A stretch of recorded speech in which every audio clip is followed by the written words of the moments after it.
તો સુરતના ઓલપાડમાં મંત્રીની surprise visit, સસ્તા અનાજની દુકાનમાં કરાઈ છે આકસ્મિક વિઝિટ। ફરિયાદ મળતા જ મંત્રી આવ્યા એક્શન મોડમાં। સસ્તા અનાજની દુકાન સામે લાલિયાવાડી વજન કાંટામાં 1 કિલોએ 40 ગ્રામ વજન ઓછું। મુકેશ પટેલે આ સરપ્રાઇઝ વિઝિટ કરી છે। અનાજની ગુણો અને કાંટા ચેક કર્યા હતા। વિઝિટમાં ઓલપાડ નાયબ પુરવઠા પણ અધિકારીઓ પણ જોડાયા છે। તો આ મુદ્દે વાત કરવા માટે આપણી સાથે જોડાઈ ચૂક્યા છે પર્યાવરણ મંત્રી મુકેશ પટેલ। મુકેશભાઈ, તમે જે સરપ્રાઇઝ ચેકિંગ કરી હતી આ દરમિયાન કઈ બાબત તમારી ધ્યાનમાં આવી છે, શું પ્રતિક્રિયા આપશો? ગઈકાલે પંડિત દીનદયાળ ઉપાધ્યાયનો જન્મદિવસ હતો। એ જન્મદિન નિમિત્તે મારે ઓલપાડની અંદર અમારા અત્યારે ભારતીય જનતા પાર્ટીમાં સદસ્ય અભિયાન ચાલી રહ્યું હોય એટલે ખબર છે વિસ્તારની અંદર સભ્ય બનાવવા માટેની એક ઝુંબેશ હતી। એ હિસાબે ઝુંબેશમાં ગયા હતા। ત્યાં જતા 1-2 લોકોને ફરિયાદ નથી કે ફરિયાદ એવી હતી કે મારા પહેલા અનાજ મળતું હતું, અત્યારે અનાજ બંધ થઈ ગયું છે। એ બંધ થઈ જવાના સારા કારણ શું, એટલે અમે દુકાનની મુલાકાત લેવા ગયા હતા। ત્યાંથી જાણવા મળ્યું કે બંધ એટલા માટે થઈ ગયું જે તે સાહેબમાં આધાર કાર્ડ અત્યારના આધાર કાર્ડ જે કેવાયસી મેચ કરે તો કેવાયસી મેચ ના થતા હતા, એના કારણે એનું અનાજ બંધ થઈ ગયું હતું।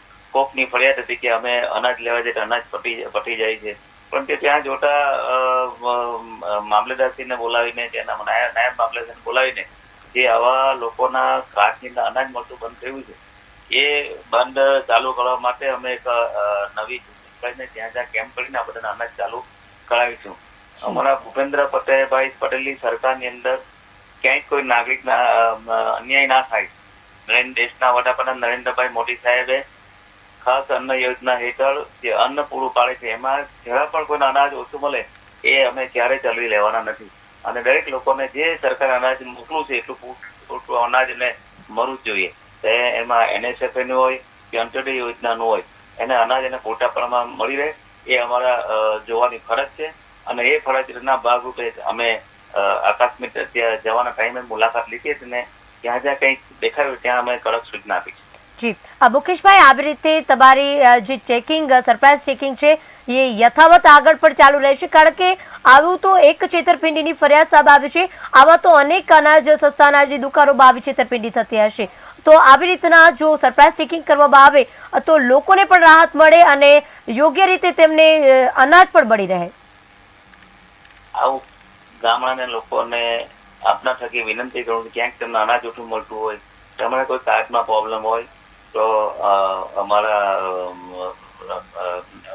માણસોને મારી ઓફિસથી જાણ કરે અથવા ગામના સરપંચને અમારા તાલુકા પંચાયતના સદસ્યને જિલ્લા પંચાયત સદસ્યને જાણ કરશો તો એને તાત્કાલિક એને જે છે ત્યાંથી એને જે પૂર્તતા કરીને એને અનાજ મળે એવું અમે કરીશું। જી મુકેશભાઈ, અમારી સાથે વાત કરવા બદલ, અમારી સાથે જોડાવા બદલ આપનો આભાર। તો મંત્રી મુકેશભાઈ પટેલે જણાવ્યું છે કે આવી રીતે સરપ્રાઇઝ ચેકિંગ દરમિયાન આ સમગ્ર બાબત સામે આવી છે અને જો આવી કોઈ બાબત આજુબાજુના વિસ્તારોમાં જે કોઈને લાગતી હોય અને ફરિયાદ કરવામાં આવશે તો ચોક્કસપણે તેની પણ કાર્યવાહી કરવામાં આવશે। ફરિયાદ મળતા જ મંત્રી એક્શન મોડમાં આવ્યા હતા અને સમગ્ર બાબત સામે લાવ્યા છે।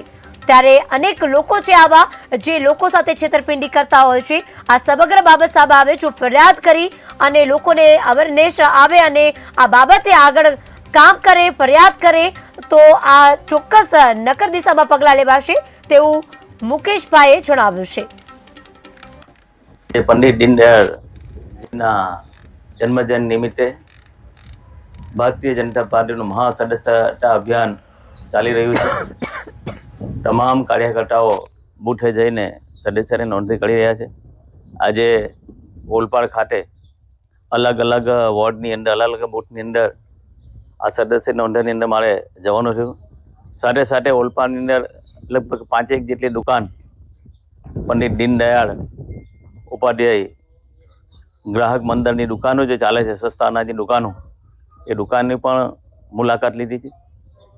જે લોકોના જે દાવા અરજી બાકી હોય અને અનાજ ના મળતું હોય એના માટે પણ લોકોની ત્યાં અમે ફરિયાદો સાંભળી હતી અને આના માટે જેને દાવા અરજી બાકી છે, કોકને અનાજ નથી મળતું, એનું KYC કરવાનું બાકી છે, તો એના માટે પણ અમે 2 થી 3 દિવસની અંદર કેમ્પ રાખીને આ જ્યાં જ્યાં આવા નાના મોટા પ્રોબ્લેમ